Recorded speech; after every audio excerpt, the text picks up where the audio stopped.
Hello, everyone. And by everyone, I mean, I think there are two people, if this is even streaming to the page that I'm on right now. Yay! Last minute reviews when we forget to set up the event. Work. So what did the two of you think of tonight's Drag Race? This is season 10, episode 3. Also, sorry for the crazy hair. I am... Oh, there's myself playing. Okay, here we go. Got the video page up. It's actually streaming to the right thing. So yeah, I'm in my New York apartment. We have finally did the moving thing, and I'm in Brooklyn. Hooray, hooray! Exposed brick, living cliche. But yeah, long overdue for a haircut. And going solo tonight because Foster is still back in Minneapolis, and we're trying to figure out a place for him to film and all sorts of, logistical drama that y'all don't want to hear about. Is foreign. Hey, D-Tray Production. Hey, L Gamer. What did you guys think of tonight's episode? I'm excited to get in. I'm more excited to get into Untucked than the episode, to be completely honest. It's really where the real show is happening this season. It's always where the real show happens, but especially this season so far. So for this episode, they had, once again, they had a mini challenge, so we're a fan of that. Let's see, DJ Protection is saying, you're on the Vixen side about white gays/girls will always have smart-ass comments as soon as we say something about it. We angry, y'all want to cry, agree. YouTube flagged that as inappropriate. That happens really often on these streams because we're talking about RuPaul's Drag Race. YouTube just loves to flag things. We're just a passionate group, yo. Hey, GP. Red makes me look dangerous. Dangerously sleep deprived, maybe. No, so I wore this with like these beige pants today. And whenever I have that combination, which for some reason I choose to do pretty often, people always think I look like a Target employee. Red shirt, khaki pants, Target. Hey, Emita Garcia. Man. If you can phonetically guide me through the pronunciation, I really hate, that's like a pet peeve of mine, mispronouncing people's names. Yay, I'm glad that you're watching live for the first time. I love live streaming. And yeah, hopefully you guys can be my collab review partner since I'm on my own streaming today. But I'm excited to chat, so let me know what y'all thought as I go through. They did have a mini challenge this week, so I was glad to see that back again. At least they're doing those consistently for these first 3 episodes. They were all meant to, this episode was all about selling things, selling products. For the main challenge, they sell an app. For the mini challenge, they sold RuPaul's chocolate, which is an ongoing gag. Apparently RuPaul has a chocolate bar. Have any of you had a first-hand experience with the RuPaul chocolate bar? Can you attest to the quality of the chocolate on a range of like Hershey's to Godiva? Godiva is not the top of the line. What's a better? I used to love these goji bars. They would have like goji berries inside of them. Okay, this is a tangent. Anyway, so they're all selling the chocolate bars. This was cute. This was, I think, probably more entertaining than the main challenge in certain aspects. I love when they get to, just like individually do their own thing for a challenge, because a lot of these group challenges, one person will overshadow the other or whatever, but these mini challenges really reveal what a queen will do on her own. D-Tray Productions asks who I'm rooting for. This episode, I was rooting for the Vixen. I mean, my like mainstays are Monet Exchange. Ms. Cracker is growing on me. Not that I didn't like her before, but I'm just too much of a contrarian to be so about somebody who's clearly Miss Popular, Miss Fan Favorite, if you will. But she's just so good. And all of her little lecture videos keep popping up in my recommended from a couple of years ago. And she is so smart too, like, girl. So I'm about her. I think that she's good. And I love Monique Hart. She has, consistently for these past 3 episodes really kind of distilled my preconceptions. Before the season started, I really underestimated her. And from her entrance, the workroom entrance look also, I was just like, oh, okay. Like, she'll be a fun dancing queen, but she'll probably go pretty early. And she is like, she totally surprised me. So, and personality-wise, everything. Love her. AABB, it's caramel, sea salt, milk chocolate. Oh, okay. Poppy Harnett is sending Foster good vibes. I'm sure that he is receiving them. Hopefully you'll see her again soon. If we can work it out. If anybody lives in Minneapolis and has a filming space that she can be in, hit a girl up. Let's see. What else are people saying? DTA Productions, Untucked gave you life. Same. El Gamer says that both Vixen and Aquaria were both in the wrong in their own ways. But that Vixen's discussion about racism is really important to have. I agree. I mean, sure, like you could put it either way, but at the end of the day, the fact that the discussion happened was great. It would have been better had it happened on the main show rather than being relegated to Untucked, but I digress. Let's see. Hi, Jacob Vlogs. How's it going? Did you watch RuPaul's Drag Race tonight? What were your thoughts? What were your thoughts? I love this like bump that's happening here, y'all. This is the most of the struggle. I'm gonna get a haircut tomorrow if I have a moment, because it has been a hustle since we got back. We pulled 2 all-nighter drives. Then the second I finished unpacking, I had to run to work this morning. So if she looks tired, mama. All right, so the mini challenge. I don't know. I remember it was fun. I don't remember who did well or who even won. Can y'all fill me in about the mini challenge? It's all a blur. Then the main challenge is announced. They have to sell these apps. There are 3 groups. There's one app that is Fibster, where they're selling an app that is made for liars. And then there's Butterface, which is an app that is meant to, it's like a dating app for girls who got a body, who's keep relying on that body, but have a Butterface.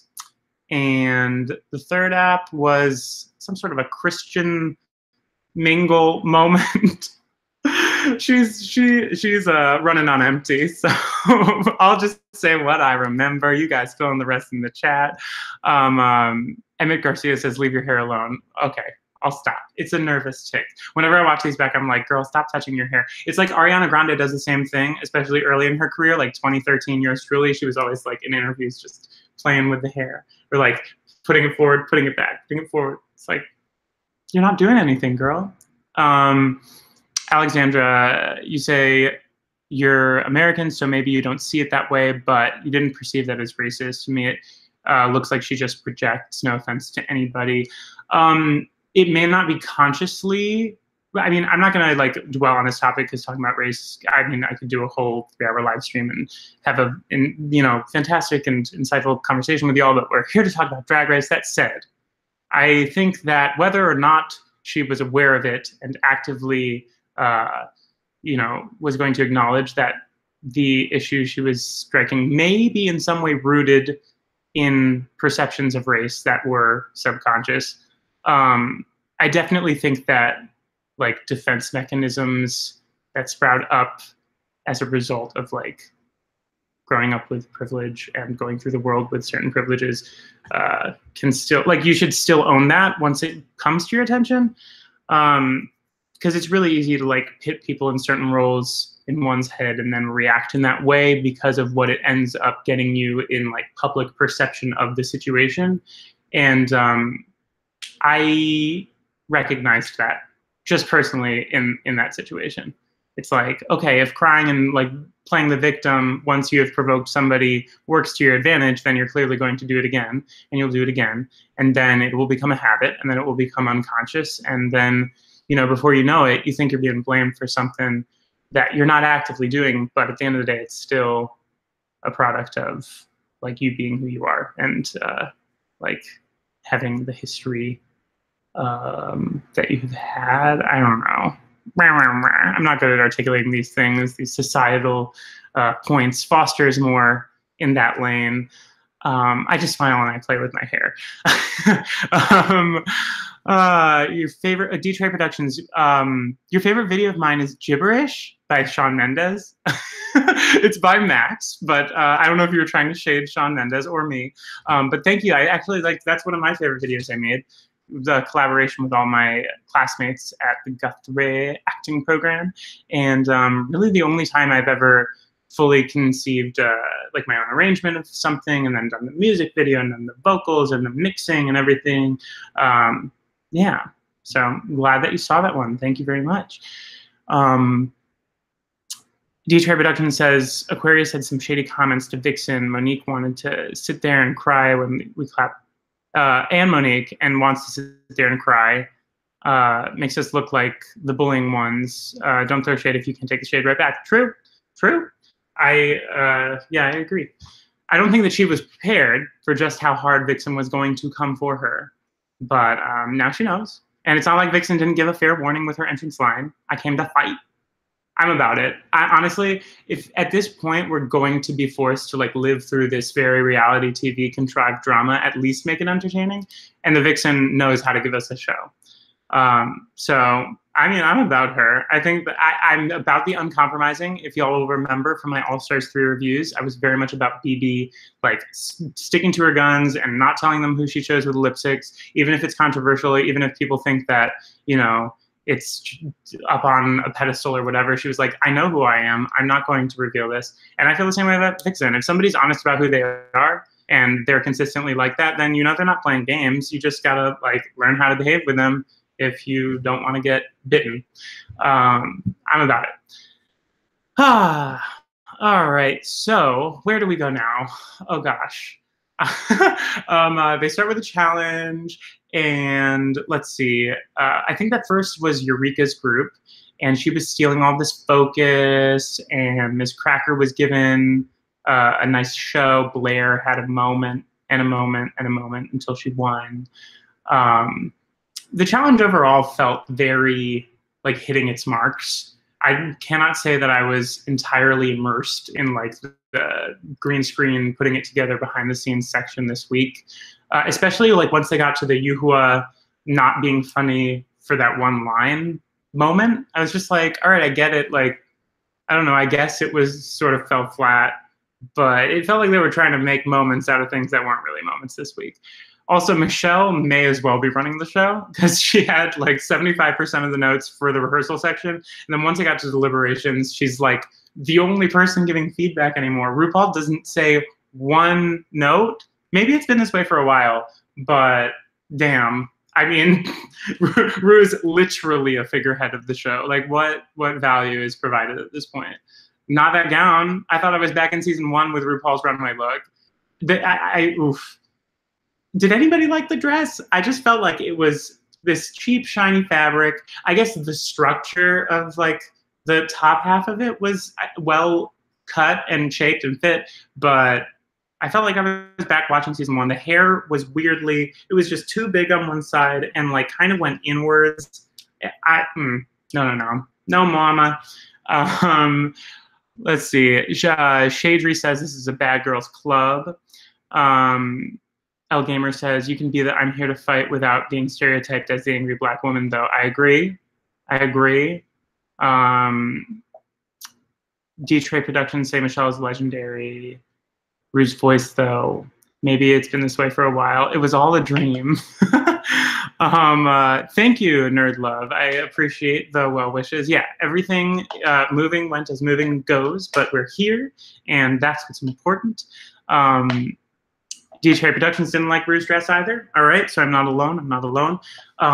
What do y'all remember from the challenge? All right, so Eureka was stealing focus in her group, and the judges liked it for some reason. I don't know why Eureka was in the top this week, especially with that runway look. It was very weighed down, very heavy. Not of all the crow looks to have picked Eureka's. Then we had Fibster, which was led by, God, who was the group leader for that? I just remember that Cameron was the narrator. And then, it was Monique. So Monique was being Alexis Michelle Bossy and telling Mayhem all of the things to do. Mayhem took the high road and just like followed direction, you know, kind of like bit her tongue and then was reprimanded for it. Like, judges be so fickle. What is this message that's being held for review? Oh my gosh. Lots of discourse about race in the comments, but that's, I mean, hey, that's good. Why wasn't that part on the main show? Like, let's get this conversation going, mama. RuPaul was sick. Is this confirmed, Pablo Soler? Was RuPaul really, was there a tweet that occurred? Did RuPaul say this during the show? Are we already on the lost season little bubble commentary where Ru was like, on this episode I had a cold and I needed 4 pit crewmen to follow me with tissues. Lip sync song was favorite songs. So yes, El Gamer, this was a great lip sync. Mayhem destroyed it. Oh my. She upstaged the hell out of Yuhua. But where was I? So Fibster. We've got, yeah, so Monique, this gave me straight up Alexis Michelle moments when she comes out of the wings and she's like, did you make sure? Oh no, you were going to do this part. Did you get the kunt, the T at the end? So we have maybe, some competition for our producer, Alexis Michelle. It will be Monique's production from now on, potentially. I was all about Mayhem's reaction to this. I mean, it's professional to just kind of like take the direction. There's really not any way she could have seen it coming that she would get critiqued for that, because a lot of the time girls will get critiqued for not being a team player, and I don't know, it's very 50-50 with this kind of situation. Who else was in this group? Cameron, who was like forgettable, but not so much that she should have been in the bottom, especially with her runway look, which was the best of the Crow looks. And y'all know I'm not a Cameron fan. I don't think she's got all of the charisma in the world, but that was a good look. Whoever made that look for her, if she made that look, then I'll eat my words, but I'm pretty sure that she didn't make that. It was sickening. It was really just shoulder. Y'all know how much I love a good shoulder. The structure, the way it moved, it was definitely the most successful of all of the dark Crow moments. Yes, which you asked, did you miss me discussing how rude Vixen was? As someone nice as Cracker broke. I did like that we saw a little bit of Cracker cracking. Ooh, I'm about to knock this.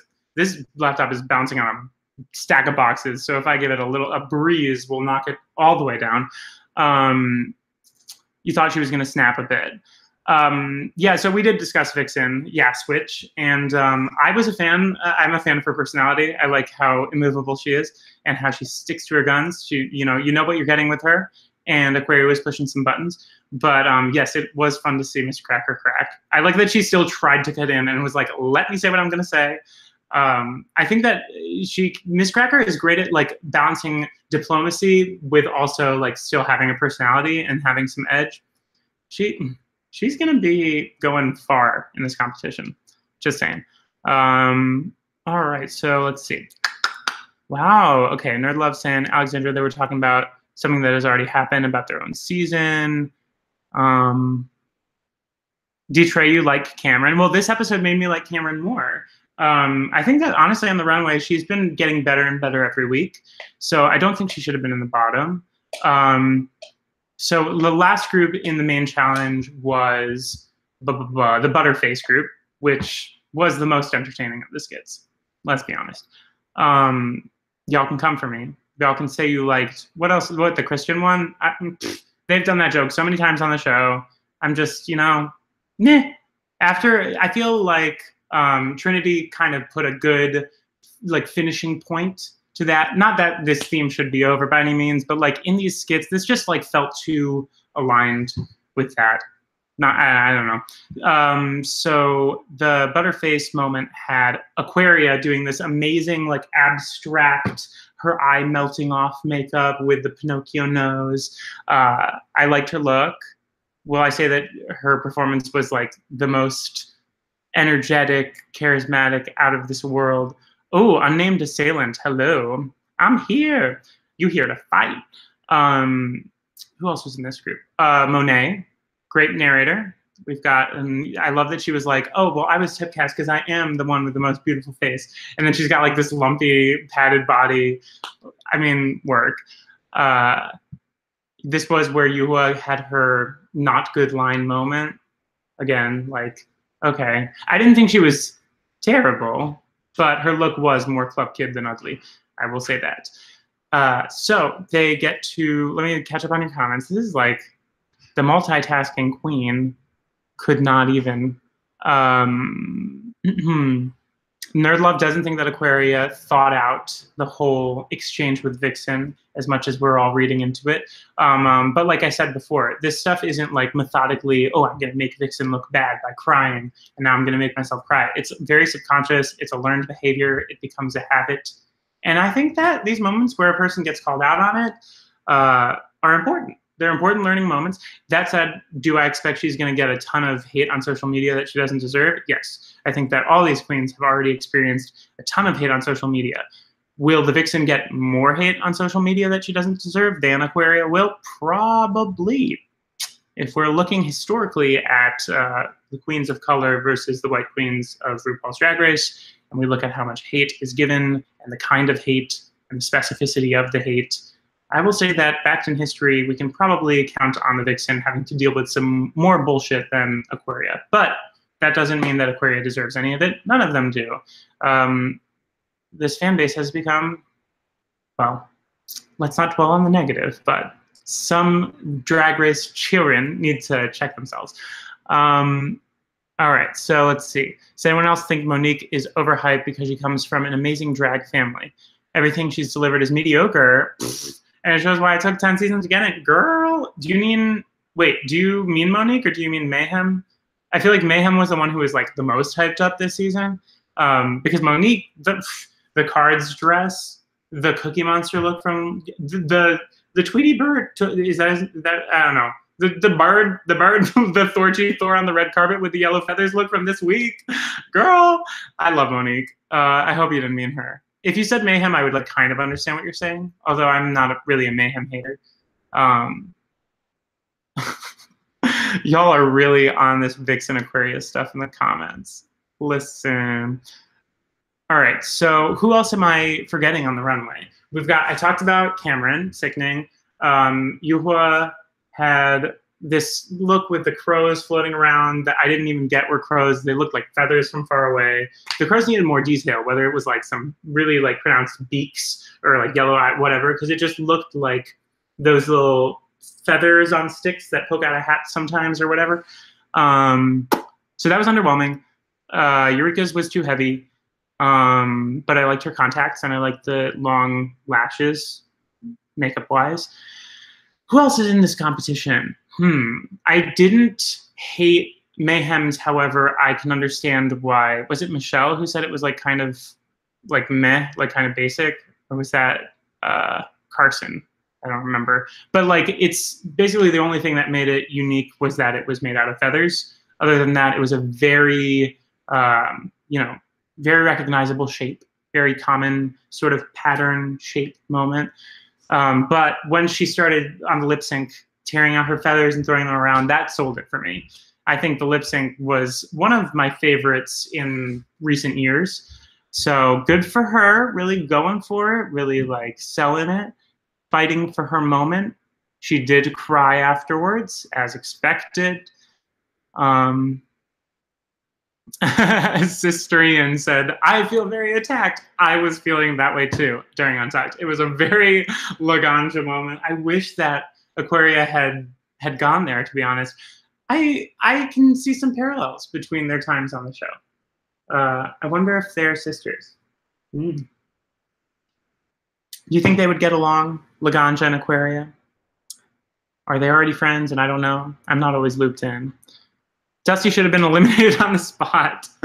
The runway was the worst thing I've ever seen. Yeah, Dusty's runway was busted this week. Why wasn't she in the bottom? At this point, the judging, Aquaria does make a fair point. Like, they are not judging the runways. They're just, it's almost frustrating because it like makes it less fun to watch the show when the judges' critiques become so irrelevant.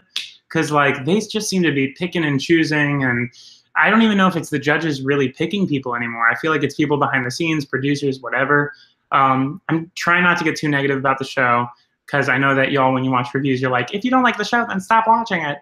I still have hope because like what the show has done and the foundation it's laid, we can still get back to something, hopefully. But like VH1 has been doing us wrong these past couple seasons. I'm hoping somebody like a new showrunner or something happens, but with the success and viewership, I don't see any reason that they would have to change anything other than to please the fans. Has anyone been consistently strong in the runways so far? Monique. And let's see, consistently strong in the runways. Oh, that was the other top. Blair, I did not think needed to be in the top. I agree. I thought it was very school art project. Is that what Michelle said? I think that she's been in the top several times, that she does not deserve it. Who has been like consistently amazing? Monique comes to mind. I think Mayhem has been consistently like at least safe. I haven't loved every look that she's done. I didn't love the, was it the thing, the pink, was she the one who wore the pink drapey thing last week? I think that was it. No. She wore the gown with the pattern, carpet pattern that Foster hated. So, see, that was like, okay, but it wasn't, I don't know, Monique has been the one who stood out for me. The card dress was sick, says Ben Hanchett. I agree. That's probably going to be one of the most memorable looks from the season for me. Matthew Daniel, they're having kids react to the judging behind the scenes. True. That was Asia. Yeah. So Asia wore the pink drapey, what is, I don't know, silky kind of thing. And I wasn't a big fan. Let's see. What else are y'all saying? Eureka all looked sickening. Cameron, Monique. I agree with 2 out of the 3. I try not to be a Eureka hater because that's such bandwagon hate. But this week, it was like everything that that displeases me about Eureka. The loaf was in prime loafery. And then the dress was just very heavy and bleh and didn't move well. And the only thing I liked about it was the makeup. Like I said, the single eyelashes, contacts, okay, work. But I was not about Eureka this week. Let's see. What else are y'all? Oh, RuPaul sounded sick to you, Nerd Love. Maybe had a sore throat. True. I did notice this as well. I thought that RuPaul was like having an out-of-body moment where she's like, wait, how do I do the RuPaul in drag voice? How do I talk lightly? All right, well, I've got to say it, so I'm going to say it. And it came out weird, but maybe she was just sick. And it wasn't all a Fett drama. Did Cameron just peace out mid-Untucked, or was that in my head? Yes, Wish. Yes, this is, I think, what happened. I think this is like the second or maybe either the second week in a row or the second week this season that Cameron has done that. There have been a lot of moments where some of the queens have just been like, okay, this is awkward, bye. My favorite queen, whoever, the favorite method of checking out has always been Nina Bonina Brown last season. Just lying down there or like being perched on the little ottoman. Oh, gosh, I miss her. Have y'all seen, there was like that unicorn tutorial? I haven't watched it yet, but I saw the thumbnail and I added to watch later. Homegirl is Transformation Tuesday, house down. John Del Rey, do you know how many birds had to die to make Eureka's dress? Of course it was heavy. Oh, lordy lord. They're synthetic feathers, y'all. This is a gluten-free, vegan runway. Speaking of the runway, why did they have those stage extensions on again this week? Have they just cut budget by like not having people take the set down, build the set back up? They didn't do anything on that stage. I was expecting a nice little tee with the little lights lining the tee because it's just runway. They're doing film things, and those fillers. It makes the stage too roomy. It makes lip syncs way more wandery and boring. I miss when they go and then they go and they have to navigate around each other, because this gave Mayhem every opportunity to completely upstage Yuhua, both in essence and also literally by standing in front of her. And, you know, it makes it too easy. Make it a T. Give him a struggle. That's all I'm saying. That's the T. Emails. Love those. Eureka's dress had some severe proportions problems. Yeah, it just looked like a log. It wasn't, she didn't, you know what would have made it better? Some shoulders, some good, did it have shoulders and I'm just forgetting? I would have liked some good built out shoulders. I always love some good built out shoulders. Why is Cameron wearing the shake and go wig Kelly Mantle? Oh, I didn't even notice Cameron's wig. Oh no, wig, I feel that. Remind me, I suppose. Or was this the wig for the challenge? Because I just remember loving everything about her Maleficent / what was the other thing that Carson said it was? To me, it was just straight up Maleficent. I love that look. Don't remember the hair. Hope she wins. Not really. I feel like Blair's always looked gorgeous, but she always looks like 10% like a 16-year-old girl wearing her mom's clothes. Okay, fair enough. I do think that she gets the pretty pass. Like sometimes her clothes have not. You can just put her in a gown, you know, lipstick, mascara, and she looks like a woman. And I don't know. I want more fashion moments, not just for her to write on pretty. Cameron said in her Facebook Live interview that she loves the red hair. Be prepared to see more of it. Oh, okay, got it. Yes, she looked good in red hair. I'm about it. I like it much better than blonde that she wore in the Meet the Queens. I don't think that was even her wig, but was not about that hair. How am I able to keep up with all the text? I'm just looking back and forth. Victor Z. Also, a little secret. I don't have that many thoughts on the episode, so I'm sort of reverting to the chat to keep this old girl going. El Gamer doesn't get that Cameron Mayhem's story in Challenge until they explained it. What story? Cameron Mayhem's story in the Challenge. Do you mean like the through line of their skit?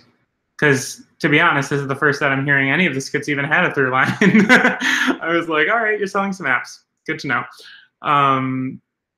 Where's fake David? True. She's behind the curtain. Behind the curtain. I'm moderating my own chat. But given that I don't have a co-host, it's a little easier to split my attention. Hopefully this is entertaining with just me without having, you know, Foster here. Again, hopefully she can stop back in another week. Can we talk about Yua's version of ugly? I want to be that ugly, eyebrows on fleek. I agree. I mean, it was still a little bit uncomfortable to look at, but as Michelle said, more like a cloaked kid moment rather than full-on ugly. Some of them had real ugly face, which, you know, work. Let's see. Mayhem was actually Cameron or whatever. I still don't understand.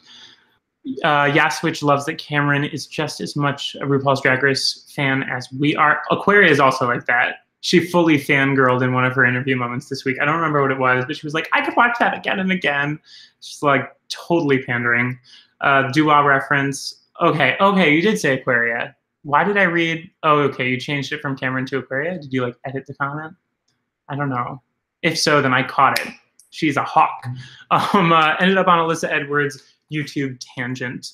Yes, true. Alyssa's Secret was like one of the first World of Wonder YouTube hits, wasn't it? Like it was right around the time Fashion Photo Review was starting also. But I'm ready for Alyssa Edwards' reality show. For like, what is it? Like Dance Moms meets. She has a way that she like phrases it that's very one-liner. You're gonna love it. When is it coming? Is it going to be happening? Is it one of the like Thorchestra moments where she just hypes it up and then it's like doesn't have any kind of airing date? Somebody share any updates if I'm not in the loop. John Delbray, who would I like to see go home next? Well, I didn't know, but I had a sense that Yuhua would be leaving soon, so I would have said her. But who do I mean Eureka, but like she's not going anywhere because they're building up some sort of redemption storyline that's just like at this point, it just feels like they're being lazy. Even if like I don't have a problem with reality TV writing storylines. That's fine. That's something that we all know and accept now, but it's just when they start to recycle the same thing with like this girl who was really not that much of a fan favorite from the season before coming back, having this redemption arc. Who wants to see that? I don't know if it's doing her a service really. But yeah, she's not going to go. Who would I mean, at this point, even though I was fighting for Dusty to like get her props before the season started, she has not been delivering on these challenges or the runaways. So I would not mind Dusty leaving next. No offense. She seems nice, but it may be her time next week. What about you? Who do you all want to see go next? Who do you all want to see win the next challenge? Who do you think has been robbed so far of their wins? Let's see. Chris Lawrence, what are you? Chris Bangus agrees with Chris Lawrence. The Chris's agree. But I can't find Chris Lawrence's. Oh, okay. Chris Lawrence loved the episode, struggle with religious conviction in the gay community, and finally bringing up the race issue by Vixen, who I totally agree with. Yeah, I actually did miss that conversation. There was a moment in the workroom where Dusty talks about not being accepted by his family and having to go to conversion therapy and, you know, straight to camp and all of the stuff. He was exercised. It's all very terrible stuff that I am like baffled still happens in the modern civilized world. But that was important. On a more cynical note, the fact that that moment happened this episode probably means that she's leaving next episode. They probably got all the storyline they needed out of her. Not to be cold, but like, that's how these producers are thinking, is what I'm disposed to observing as I watch. But good that that conversation happened. I'm glad that they seem to be addressing more gay storylines, like more personal gay storylines this season than last season, which was VH1's first season airing the show. At least they're trying. And there's more of the pit crew, and there are more mini challenges. So they are like taking feedback into consideration, which is what gives me hope that we can get to a point where the judging becomes actually genuine once again. All right, so let's see. Yuho lost the lip sync, true. It's great reality to present through mainstream TV to a wider audience that doesn't know the real struggle. Yep, true. You want Cameron to do well, him being hot and all, but I'm not terribly impressed by his drag. Thought he was better this week. Agree. They will keep him on for as long as they can because he is walking trade in that workroom. But yeah, I don't know. The charisma just doesn't seem that alive in the eyes. Let's see, what else are y'all saying? Fully crying during Dusty's story. It was touching. I agree. Nerd love. Yeah, conversion therapy is a thing. And it's wild and stupid. Ben Cohen, who do I think is going to make the final four? All right, let's see. Miss Cracker. Do you think that Miss Cracker and Aquaria could both be in the finale? No, that's not going to happen. Miss Cracker. Aquaria will probably come in like 5th and be super disappointed that she doesn't make top 4. Also, do y'all think there's going to be a top 4 this year? Not a top 3? Probably, because they're going to do the lip sync off thing. Okay. And then, oh God, Asia.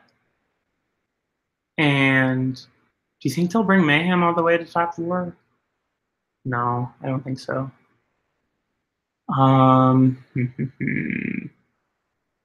Blair is going to have that dramatic I was arrested and now I have to go moment. Oh, spoiler alert, but that's been all over the interviews.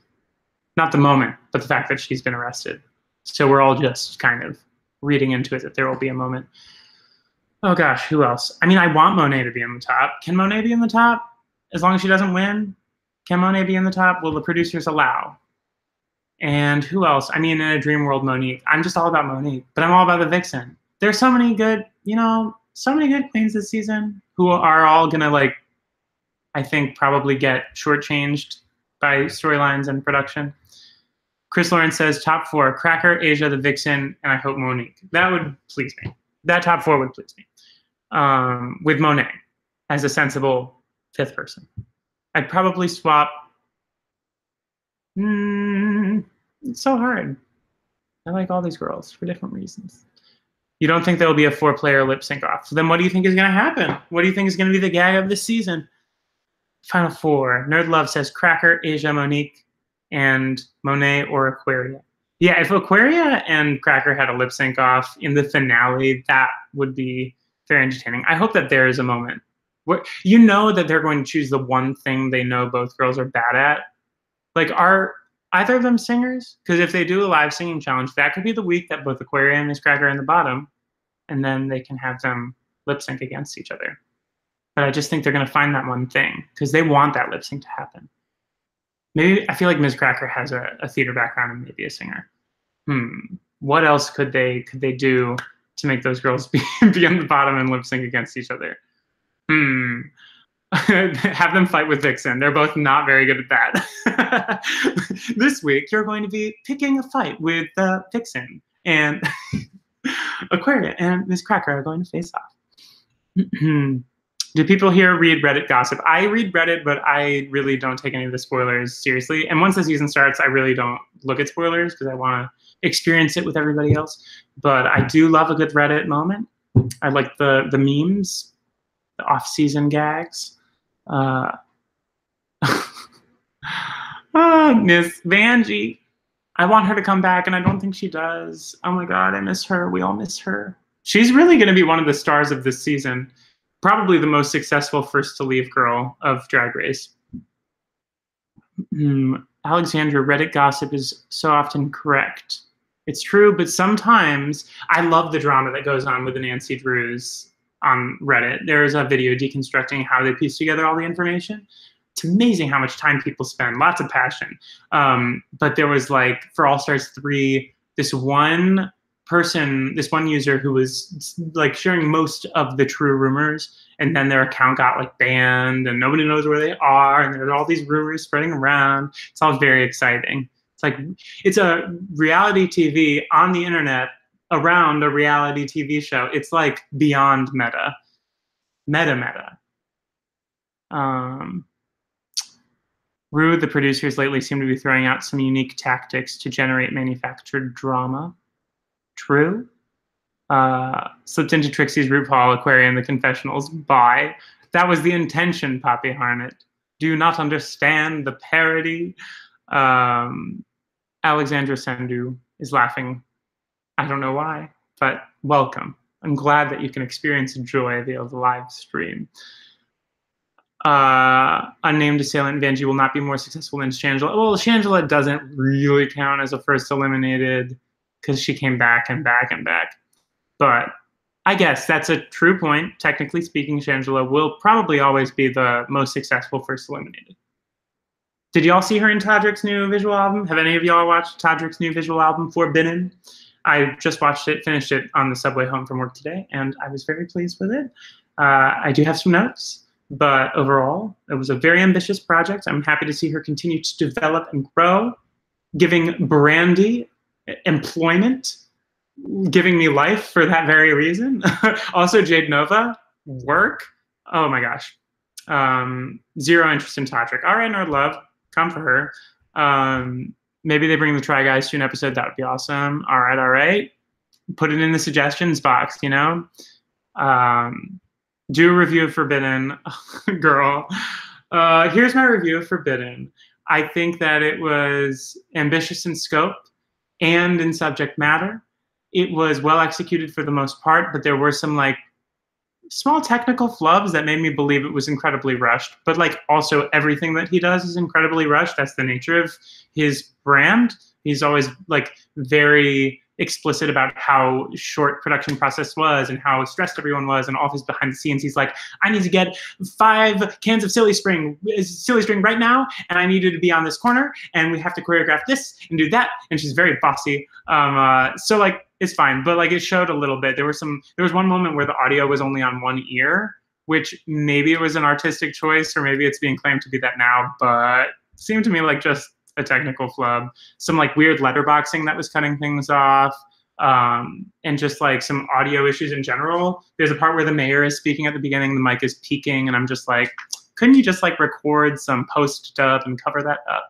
But other than those nitpicks, it was very good and entertaining. I'm all about the further kind of non-Disney-fying of his content. This is like a little edgier, a little bit more risk. That said, I think that Straight Outta Oz was an overall more polished and ultimately more impactful product.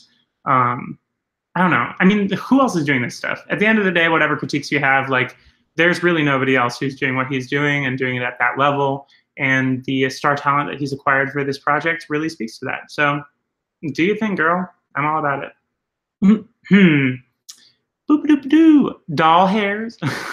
Oh, that was the other technical thing I didn't like. All of those overlays, that's like the word doll hairs and like the coins stacking up. It's through several songs. There was like, he got some really overly enthusiastic graphic designer whose passion was graphic design and just like overlaid a lot of just kind of like projection design stuff that made it look kind of tacky. I get that probably looking at the frame overall, there was a lot of empty space and he's like, it needs to have some stuff on it to make it exciting, but like, do that with like lighting on set or do that with just like cutting the shots more quickly.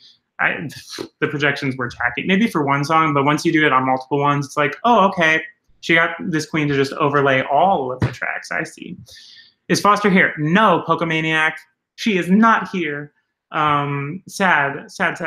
I don't even know what she thinks about this episode. She probably disagrees with everything I'm saying. But what else is new? Why y'all acting brand new? I heard somebody say why they acting brand new today, and I like didn't want to ask if she had watched RuPaul's Drag Race, because like maybe that is a phrase that people just like say, and not only, I don't know. But I had a moment where I was like, oh, she may be one of us. Nerd Love. I don't know if it's that different. It's been a lot gayer this year than last. Yeah, okay, so we're talking about the gentrification of RuPaul's Drag Race. Welcome. Fake David is not here, Augie Austin. Who has created an unforgettable moment? Oh, Vanjie. Just the way that she exited, I think, John Del Rey. I was also confused for a moment, but I think it's one of those things where like you can't think too hard about it. It was just that she was really, really sad after being so rambunctious for the whole lead up to the season. And she walked backwards in a way that rivaled Trinity Taylor, to be completely honest. And she just said, Miss Vanjie. All right. It is a phase. What is a phase? Yes, which Vanjie's voice is incredibly grating, but that's what makes her so unique. One of the several things. Pokemaniac, you missed when they would cast conventionally unattractive guys that transformed into stunning queens. Now they just cast pretty boys. You do make a good point. I've said several times, this is the most attractive out of drag cast I think that they have had collectively. Who are, just to read some queens, who are the queens you're referring to who were conventionally unattractive men? Please share. Please spill the beans. When I think of that, God, I'm like bad at saying things about people. And also nothing's coming to mind. Who is like a conventionally unattractive man who has made a stunning queen on the show? Let us think about these things. Why acting brand new is a phrase that people do say. Oh, yeah, yes, it is a phrase spoken by English speakers. English phrase spoken by English speakers. Y'all know how I am not always familiar with those.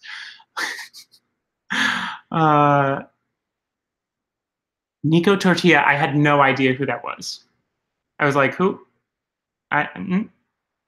Being gay bait, but other stuff, he's great for the queer community. Thoughts? Yeah, can somebody fill me in? Is he one of the Queer Eye guys or something? Is she on a mini series? A mock doc? A YouTube channel? Ooh, Siri. Girl? Here are some videos and doc I found on the web. Have a look. They're listening. They're listening. All right. Ben de la Creme, Alyssa Edwards. Okay. All right. I think Alyssa Edwards is a great example of that. She, like, just the contrast is staggering. Chad Michaels, weird looking at it. But, like, okay, so with Chad Michaels and Detox, it's more like the amount of plastic surgery just makes them look like an alien. But that's less being conventionally unattractive, and it's more like just changing your face to look more feminine and looking like you got a lot of stuff inserted into your cheeks. Oh my gosh, Siri really wants in on this conversation. Girl, she can't sit with us. Alexis Mateo is not a pretty boy, but a gorgeous queen. I thought Alexis Mateo was cute in her own way. I love Alexis Mateo. I just watched that season. She should have won. We haven't gagged about this before, but because like I hadn't watched this until just now. I think I finished it, this past week. Alexis Mateo should have won. I like Raja, and the look that Raja wore on this week's pit stop, or I guess last week's, now that this episode is aired, that look was amazing. But after watching that season, I think Alexis Mateo definitely should have. Y'all, it is late. I'm gonna have to go soon. She's got to work early in the morning. But this has been fun. I'm enjoying this one-on-one time with y'all in the chat. I hope that y'all, I know we all miss Foster. I recognize that, but I hope that this was still enjoyable and worth it for y'all. Let's see, what else are y'all saying? Emmett, do you watch Movie Bitches? I love them. They just keep saying 2 rooms. We need 2 rooms. All right, I agree with that sentiment. I have watched their videos. I love their editing and their consistency. They're always on time. Y'all know I aspire to be that way, as life does what life does. I think it shows how the show progressed because Alexis was more fun, but Raja was more polished. Interesting. I think that there were some instances in which Alexis was much more polished than Raja, namely like as a dancer. As I think Raja really, looking back on it, was more polished on the runway, I guess, but put so much priority on that she let a lot of the challenges slip. I think they let her slide a lot just because of her runway. These days, that would never happen because they are very challenge focused and completely ignore the runway. So were it this season that they had those queens, I don't think Raja would have won. Controversial opinion. Matthew Daniel, at the end of the day, if you had to choose one of the 3 apps to find a man, which would you choose? Fibster, Butterface, and then what was the last one called, y'all? What was the Christian, whatever it was called?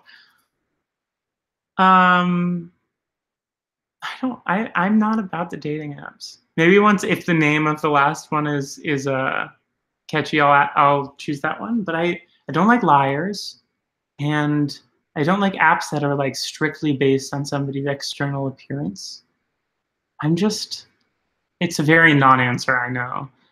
Raja was really fun on Snatch Game, did the crazy sell something well, and she was great in the workout challenge. Well, hello, ladies. All right, I agree. I like those 3. End of days. Okay, I'm about that. I will keep on dancing till the world ends. And I will dance like there's no tomorrow. So that's the one I choose. Madam for Adam, like a lady. Oh, lordy lord. I'm confused by the situation as you are, girl, but don't think he was exploiting the queer community. Who? Who was exploiting what? Huh? I'm confused. I don't know what y'all are having discourse about. I guess she wasn't as good at reading the chat as she thought she was. Pokemaniac, you like this like greasy, ridiculous hair? She's getting it cut tomorrow. It's ridiculous. But thank you. I appreciate it.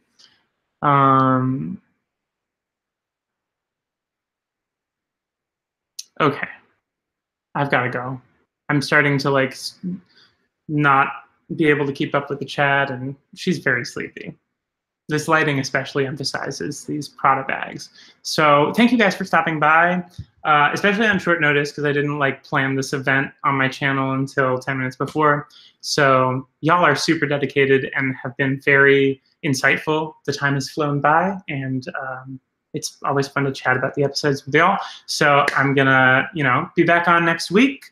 Still not sure if it'll be another live stream like this. I'm really feeling live streams, to be honest. Or maybe Foster and I will get it together and we'll give you like a full edited review, since I know there are a lot of people who just like don't watch the live streams and they probably are waiting for another edited review. So you've got to please all the children, and we'll do what we do. But whatever the case, I want to stop by and gab. I keep saying gag when I mean to say gab. I'm not trying to overuse the phrase. Already getting sick of it. We go through these, Miss Vanjie's going to be the same thing. Linda Evangelista, that got old so fast. Everybody and her mama. But this is tangent. I like being able to gab about the episodes with y'all, so I'm trying not to miss a week. Anyway. Oh, Jesse Drew, you just arrived. I'm leaving. But hi. I hope your evening is going well. And yeah, have a wonderful evening, y'all. And I'll see you next week. Make sure to leave your comments about who you're rooting for, and like and subscribe, and share the channel with your friends. Blah blah blah. Okay. Peace out.